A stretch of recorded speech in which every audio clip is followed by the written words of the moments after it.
Welcome back, everybody, to the T-Wolves Country podcast. I have a very special guest today to wrap up some draft talk on the Wolves. Wilder Adams, another really avid Timberwolves fan. How are you doing? I'm doing good, man. Doing good. It's draft week, kind of the center of everything. And I don't know about you, but because of the Timberwolves being in the conference finals, I'm just like, it just hit me that the draft isn't a month away because we've only been out a few weeks still. Yeah, I mean, I'm used to like the 2 months of prep, of the draft, and now it's just hitting us in the face because it's this week all of a sudden. Um, but I kind of wanted to start with this topic, and a lot of Wolves fans earlier in the cycle kind of got the notion that maybe having the pick this year was a bad thing compared to having it last year. And I think there's this notion out here that this is a bad pick for us compared because it's labeled as a bad draft class in general. But personally, I would definitely prefer having a pick with where we're at this year compared to a 2025 draft class because of how deep it is. And what do you think of just like the depth of this class compared to other classes in recent memory as well? I mean, in response to last year, I mean, yeah, if we sucked, I would have loved Brandon Miller. You know what I mean? I would have loved Scoot Henderson. If we sucked, sure, I would love a top pick last year, but we don't suck. We should get used to that. So we're talking about, Timberwolves range, back of the first round, late 20s, right? Maybe 30 next year. But yeah, this year, I think this is one of the deepest, like, classes of the 11 to 40 range that we've seen in a long time. Not only based on what we've seen, but also what people see. Like your guys, Sam Vecini, like he was like, yeah, from like 11 to 40, it's as deep as it gets, right? And we're right there. We got 27 and 37. And last year's draft, like watching it, I just didn't like the depth that much last year. And I have no idea what it's going to look like next year because, like, the only thing we know about drafts is like the stars at the top every year and then everything else rounds out. We're just fortunate that this class is deep because if it didn't, that would be a disaster for this year. But yeah, I think for Minnesota, there's a lot of avenues they can take because there is a lot of options because there is a deep amount of talent, especially for a guy like Tim Connolly to find. And I know we talked about this a few days ago and we were talking on the phone, but what are your thoughts on drafting best player available still? Are you going for, even if there's a better wing on the board, are you still taking a guard at 27 or are you taking that better wing because this team should still be drafting best player available? It's hard because that question feels easier to answer when you're like pick 5 or 6, when you kind of know Mhm. what it's going to look like. Pick 27, such a wide range. We have no idea who's going where this year, which is kind of the fun of this draft. So, for example, if there's a guy who maybe he's like number 10 to us, he might be there at 27. That's not out of the realm of possibility this year. So if there's a guy like that, it's like, yeah, take him. Like Isaiah Collier's nearby, go get him, right? But then at the same time, if it kind of happens the way, say, the consensus boards turn out, and you got like a Jalen Tyson or a Kolek or a Baylor Shireman or somebody like that available, I mean, it depends. That might be the lame answer. It kind of depends on. I think if you're Minnesota and you're hell bent on finding your franchise point guard at 27, you're doing it wrong. So the guy, Yep. whoever you take, the most important thing is it a project? Is it a day one player? What type of player do you want to take? And also, how does this player just fit in with the core? If you see someone that has star potential, someone that somehow 27, take them, right? Like Leonard Miller, that's kind of what happened last year. But this year, it's like if there's just a great fit and he's a wing versus a downhill point guard who isn't a great prospect. I mean, take the wing. Like I don't think all your future answers should be considered at 27. Yeah, for sure. And that's kind of like, what I hope most Wolves fans are thinking at this point, because I feel like a lot of them really are set on just getting a backup point guard. And, if it doesn't fall to the point where we really like a guard there, I think there's a lot of great potential wings that we could get out on the table that would be good for us.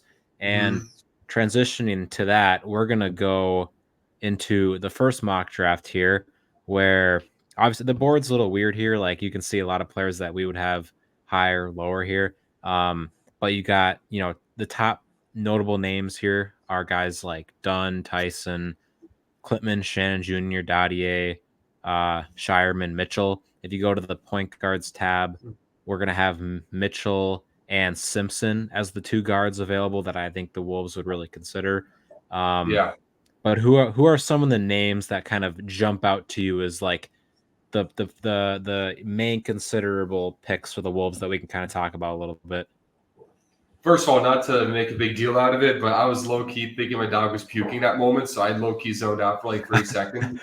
So It's all good. okay, I didn't like see. I was like turning around, like I think the audience is like, is everything okay? Like I'm like doing this, like no, I think he's fine. But yeah, I think this range is interesting because I can see this. I think the fun thing with 27 and 37 is this is a very close range together, and I think that let's just say I think Minnesota, if they kept 27 and 37, would love to take a project and a day one guy if they kept both picks. Mhm. So let's look at the board again. Keep your scroll up because I'm really enticed by taking Jalen Tyson right here, who's maybe not the perfect Yeah. fit, but he's a talent dude. Yeah, I mean, just a really talented scorer in general. The main concern for him would be defense, but you bring him to the best defensive culture in the league at this point. Maybe that's a better spot for him. He defended better in his Texas Tech years, so there's a little hope there. But overall, just a really talented offensive weapon. He's Some not the guys that greatest, I, fit, but yeah, it's also like Cal wasn't very good last year either. So there's also that yeah. element. Wait, I'm checking my dog 1 second. Sorry. But you talk about the guys that I really like in this range. The guy that I like the most is a guy in Baylor Shireman who I'm very high on. I have him top 20 on my board. I just moved him up to number 19, actually, Baylor Shireman, who I think can come in and be a day one player for you. He's one of those guys. And I think he has starter level upside. I think he's a really talented offensive player who just finds open space. He's a phenomenal floor spacer, shoots well off the catch, works well on ball screens, and he's a really awesome passer. And then maybe most importantly, what he'd bring to the Wolves is just elite positional rebounding. Almost actually 9 rebounds a game in college last year. The Timberwolves, despite having some top rebounders in the league like Gobert, kind of an average rebounding team, and kind of it would be great to get another good positional rebounder in the house in Shireman. Um, I like that pick too. And then yeah. another guy I would consider at 27, but I would wish he was there at 37 is Pucone Dadier. Yep, It's funny I we like haven't him mentioned him too. on card yet, but yeah, like I if you want to swing for upside, I mean the dude's got all the potential in the world. He's got this might sound funny speaking of Wolves fans. I mean he's got Anthony Edwards type mid range footwork where he does those weird spin moves and it's like, woo, okay. Like he's talented. I don't think I would take him 27, but he's a guy I would look at for two. But yeah, Shireman's a good pick. I just have one question for you with Shireman Yep. because you would think theoretically, because he also plays bigger than he is with his rebounding, he's taking the Kyle Anderson role. Would you agree with that? Like that's like the hope for him. Maybe, but I don't really see him as a power forward in the league. Maybe he could because of the rebounding, and maybe power forward's his best I'm spot saying more because like Kyle Anderson minutes. oh yeah, probably would be Kyle Anderson minutes. I wonder if he could do that day one. I think he could because one of the better players in college basketball last year. I think he's got a pretty high floor. He is older. He's a year older than Anthony Edwards. But yeah, another guy that's worth mentioning for sure. Actually, a few more guys. Terrence Shannon Jr. What are your overall thoughts on him? He's cool, just not a good fit for us. I mean, he barely shot 30% on spot up threes last year. He's 24 years old, and he's already competing with Nikhil, with Jalen Clark last year, next year hopefully. So I just don't think this roster would be a good fit for Shannon. All right, yeah, I do agree. I have him I have a second round grade on him personally. I think that a lot of Wolves fans are loving him, but overall, with how this board has fallen, who would you take at 27? I know who I would take. Oh man, I think I would take Baylor Shireman. I would scroll up one more Yeah. time though, just for making sure. Yeah, hold on. I gotta press Okay. continue, but yeah. I think like, I wouldn't be upset with if that's how the board fell, to be honest. Like, I really like a few of those picks. Um, but then let me auto pick to 37 Sweet. because now you talk Ha! about Wait, we took DJ Wagner. no, He's not even eligible for the draft. He's not even in the I draft. know they gotta update this, but now at 37, Oh, I know who I'm taking right now. here I wanna Right hear it. now, it's KJ Simpson. Easy. What are your thoughts on him?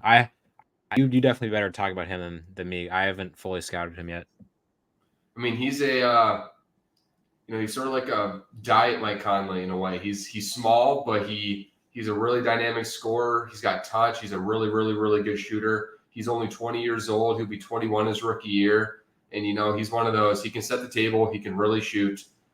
He can make plays. Kind of a poor man's Conley in a way. So I think at 37, if you get, I mean, between Shireman and KJ Simpson, your young core just got a lot better at shooting. That's for sure. Yeah, and I think obviously a point guard pick Oh, there would be wait, pretty wait, pretty wait, nice. wait. Shooting guard for 1 second. Nikola You saw Dursic is Cam also Christie. Oh, yeah, Jurisic. The guy that kind of caught my eye was Cam Christie, who I have a first round grade on. Um, I think that he's going to be a scorer in the league. I heard some takes that maybe he doesn't give everything he can with the first team he's on, maybe the second team he's on. I do think probably going back to college would have been best for him because I think he could have been up to a lottery pick next year. But I really like the scoring with him. I like the positional size. Definitely needs to add strength. Another one of those guys that probably isn't a really great defender right away. He's probably your project that you would take here with Shireman being the higher floor prospect. But if we're taking a shot with this pick, I think he's one of the guys that would be considered a good shot. And similarly, this guy would probably take a lot longer. I would not consider him over Christie, but AJ Johnson. But I mean, he AJ barely was Johnson's on the like, board. yeah, he's He was like barely on the board. 167 pounds at 6'5".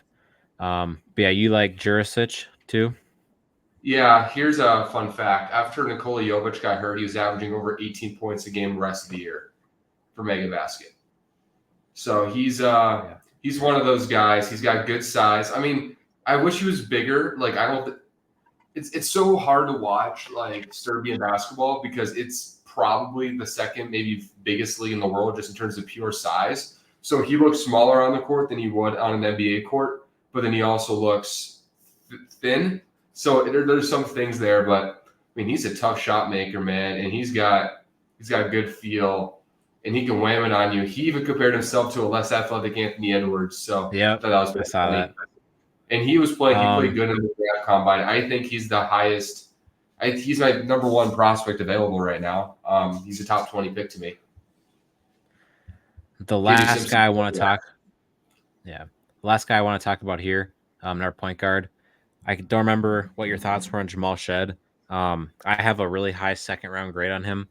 I think that he's going to be a phenomenal defender in the league as long as he can be on the court, which is kind of the question because of the offense.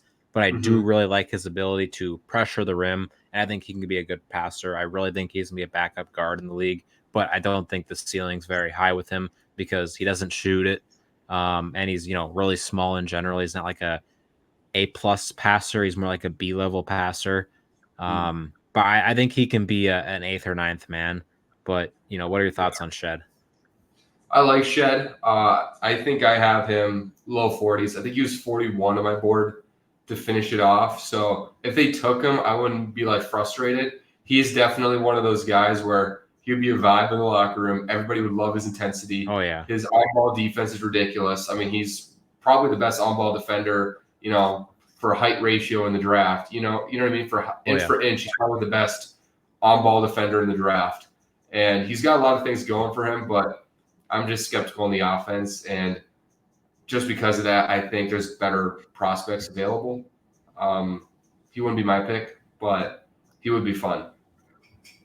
All right. So who's your pick here when it's all said and done? So KJ is 22 on my board, and Dursic is 20. So they're close enough, and I think Simpson I think Simpson's size is a slight question, but he's like Conley size, and he's a knockdown shooter, and I think a more clear cut fit than Dursic. I think I'll go KJ. All right. Yeah, I think, if you come out of a draft with KJ Simpson and Baylor Shireman, I think I'd be pretty happy about that. As Oh, we go on to the second one, where I made sure the board looked a little different, because got to throw some different looks. But this one, you start off, and the point guard board looks a little different because it has Tyler Kolek here at the top. Um, is Tyler Kolek one of your favorite fits to the Wolves at 27? yeah, for sure. He's one of those guys when you watch him at Marquette, he's got, you know, he's got this edge to him, man. He's got this rage, he's got those coconuts, man. He wants to kill everybody, and his playmaking is so good. The question is his athletic profile. He isn't the biggest guy, he's not the longest guy either. Neither is KJ, but I think KJ has a little more length than he does. So there's that question with Tyler, but he just knows how to play. So he'll be a good fit here. Yeah, I mean, just one of the best passers in the class of the country in college basketball and assists per game last year. I do think he can, obviously not a great athlete, but he can pressure the rim. He can finish at the rim, Mhm. even through contact at times. I question some of his shooting off the dribble for sure, but off the catch, it looks good. But overall, just an elite initiator that would be a really great offensive fit next to a guy like Anthony Edwards, and I think day one potentially fill that backup guard position really well. Yeah, he's got it, man. He's got that intensity. KJ and Tyler kind of neck and neck for me on grading. So, I would rather Yeah. have KJ at 37 than I would have Kolek at 27, but Kolek at 27 is a fine pick. What do you think on AJ Mitchell? Maybe not a pick at 27, but a guy if he was at 37, you didn't take a guard with your first pick. What are your thoughts on him? I wish I watched him more. That's one of the few guys I wish I watched. Obviously, at Santa Barbara, good size for a guard. I think he's bigger than 6'3". He's a tough shot making lefty, probably a little behind as a playmaker compared to KJ and Kolek, but a big guard who can play, hit tough shots off the dribble. I wish I knew more about him, but yeah, he's a junior, I think, as well. He kind of broke out this year, so he's somebody, one of those other guys, like pick 37, potential very good value. Yeah, I mean, just a really good rim pressure, gets the free throw line super well. Nice passer, and definitely not a similar level to what Kolek brings, but somebody that I'd really like at 37. You don't take a guard with that first pick. If size matters for a guard, We he's look, got the most size of those three. yeah. Obviously, I mean, I really hope Baylor Shireman falls to our picks like this. I really feel like he could go higher. Um, We just took but him. with Let's how, not do it again. yeah, no, I'm not going to. But we can agree that Kolek would be the pick at this spot. Yeah. I think he's going to Phoenix, but yeah. Yeah, I think that's very possible. Um, but let's skip to pick 37. Gotta undo that. All right. Ooh, Ooh, take okay. that I guy at know the what. top. I'll just take Dottier right here and call it a night. Yeah, I'll call it a night right I here. have. Take Dottier. Yeah, I have him top 25 prospect. I mean, I really, really like the flashes he showed in a pro environment this year. I think he would be the perfect upside shot 37. He won't be here in 37 either. Maybe I'm wrong, Yeah. but he's one of those guys. Like if he went 15th on Wednesday, I would not be shocked. Like I if remember a somebody's going to, mock we did. he might be the Yeah. Josh Primo of the draft. Not off the court, on the court. He might, like Primo went 12 and everybody thought he was like early second round. Like if Dottie went like 12 in this draft to OKC, I would not be stunned. I'd be like, whoa, but I'd be like, yeah, okay. So that kind of wraps up both the mock drafts. I would be pretty happy if those went that way. Um, but to kind of end this, I wanted to talk where in the draft do you think the Wolves could get realistically without moving like an insanely real asset besides their first rounder and a few second round picks to go, get in this draft? I think 27 and 37 might get you to like 20. You know what I mean? For sure 22. For sure 22. The reason for that is because Phoenix is trying to get, like, they got nothing on that bench. So they're trying to get like cheap contracts on that bench and hope they can play. So 100% chance 27, 37 get you to 22. How much higher after that? No clue, but that's definitely, I know Utah has been talking about 29 and 32 for 22.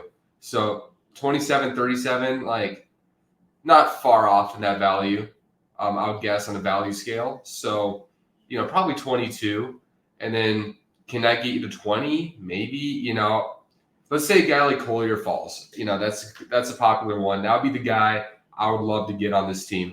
If Collier falls like 20 or 22, I think Minnesota has to call right away and say, we'll give you 27, 37. You can take Kolek in the back. We want Collier's upside. I would do that. Yeah. Yeah, I mean, Collier is one of those guys that you're for sure trying to trade up for. Really high. He was like a projected, potential number one pick pre-draft here when there was like 8 different guys that were in that mix. But yeah, he'd be awesome. I think Bub Carrington also be a guy I would trade up for. I know you're probably not as much on that train. I'll trade out of the draft not to take him.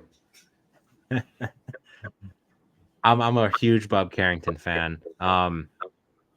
Just second in the country last year and dribbled jump shot points per game. Really good passer. First year of his career playing point guard. Really late growth spurt. Kind of concerned about the downhill scoring, but he talked about on the Sam Vecini podcast how he's never drove in his career really, which is also concerning. But it's because of his late growth spurt, and he's got to get used to his height. But just one of the top 3 shot creators in the class to me. He's gonna be a good passer in the league. I'm a big fan of Carrington. Yeah, I wanted to like him when I first watched him because obviously aesthetically you want to see the tough shot making, the on-ball creativity. He has both of those, but there's no on-ball rim pressure, man. Like he just fades away on everything. And he's a good shooter. He's not a great shooter, so he wasn't a high efficient operator offensively. And I think at the guard spot, like you need to be a good rim pressurer. Otherwise, you need to be an elite space creator. And while he's a decent space creator, I don't think he has quite the elite shiftiness or space creation like even a guy like Trey Mann had coming in. Because I love Trey Mann. He was like my Bub Carrington that year. But the thing with Trey was like his space creation was insane, and I don't know. It's just if he doesn't dramatically improve the on-ball rim pressure and off-dribble shot making, it's really hard to find like a net positive player, in my opinion. But that's just where I stand. Yeah, I totally get it. The rim pressuring is definitely concerning. Like he just like 60 shots to the rim the whole year, maybe 80, which is really low for a player that played as much as he did. But yeah, I mean that kind of wraps up this show. Wilder, tell them the listeners where they can find your work. Yeah, just what's on tap NBA. If you want to see actual analysis, you can find that on Instagram and TikTok. If you guys want Timberwolves propaganda, if you guys want Leonard Miller on your feed every day, like go to my Twitter or X, whatever they call it these days, because I'll talk Leonard Miller. I'll talk crap about anybody who hates on the Timberwolves. And yeah, so you can find me there. All right. Well, I'm really excited for this draft coming up. Excited for the Wolves to maybe even make some moves in the draft, get some good prospects, and then go for winning the title next year. That's it. Yeah. I guess tune in. Peace.